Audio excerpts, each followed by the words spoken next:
The downside here ordinarily would be the sinking feeling that I'm encouraging the Republican vice presidential nominee to lie. But then again, I don't think the governor needs any encouragement from me. Our number one story, ask not for whom the bill tolls, it tolls for thee. I am making my first payment on my promise. Let's go back to the beginning, and yes, I know I mistakenly called the governor senator. By the way, as of tomorrow, every time Senator Palin repeats one of her standard lies about the bridge to nowhere or the plane she sold on eBay that she didn't sell on eBay or the fired chef she didn't fire, I will donate $100 to charity. It'll be $300 if she somehow says she sold a chef on eBay. I will also donate 25 fictional cans of Aunt Sarah's canned moose chunk stew to a lucky viewer. We've widened that out now to any Palin lie in public, and once she started to position herself as the advocate for special needs kids, even though she had slashed the budget for the Alaska Special Olympics in half, I knew we had the right charity.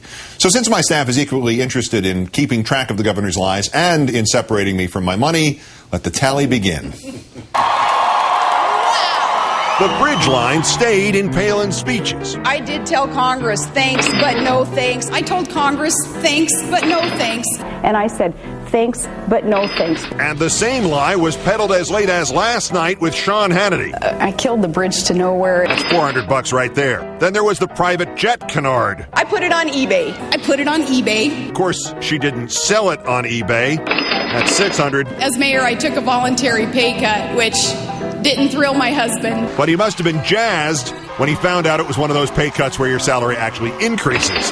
You know, I'm not going to judge someone on whether they believe that homosexuality is a choice or genetic. Tell that to the director of your church's Pray the Gay Away program. As the governor of this state that produces nearly 20% of the U.S. domestic supply of energy. That's a fibbity-doo-dah. My job has been to oversee nearly 20% of the U.S. domestic supply of oil and gas. That's a fibbity-a. Try again. My job has been to oversee such a great portion of the oil development and production levels. That's better. It's not 20, more like 13%.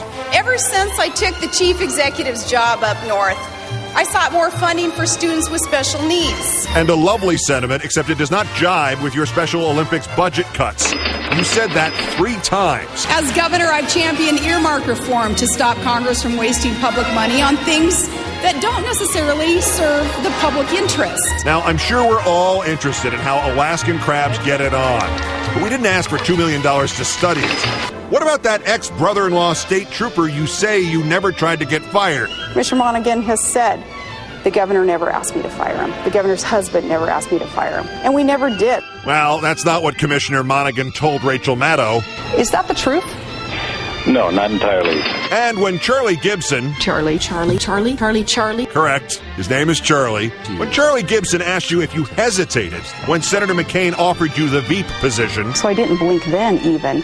Fortunately, this seems to conflict with what you told Hannity. So ask the girls what they thought, and they're like, absolutely, let's do this, Mom. So that's 16 lies, $100 each, 1,600 fish. But if we start adding lies told by her campaign on her behalf, like when they said she went to Iraq and she hadn't, and when she said the teleprompter broke at the Republican convention when neutral witnesses saw that it didn't, that's 18 just since the 10th of the month. I'm going to toss in the other 19 lies that she spewed before the 10th. So the check to the Alaska Special Olympics is in the amount of $3,700.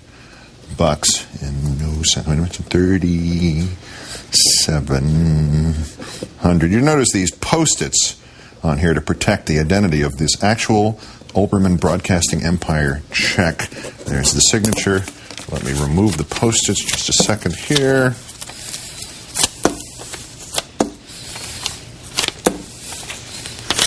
Okay, we put it in the envelope. Notice, please, put proper postage or it can't get all the way to Alaska. There it goes. Now, don't forget about the stew. A lucky viewer gets a fictional can of Aunt Sarah's moose stew. You can enter our random drawing to receive this thing at our website, countdown.msnbc.com. Just remember, you do the watching, let the governor do the lying. And join us again next week when I will no doubt have to write another check and give out another can of moose stew to some lucky viewer because, as they say, both of moose stew and of Sarah Palin's lies. Buy all you want. She'll make more.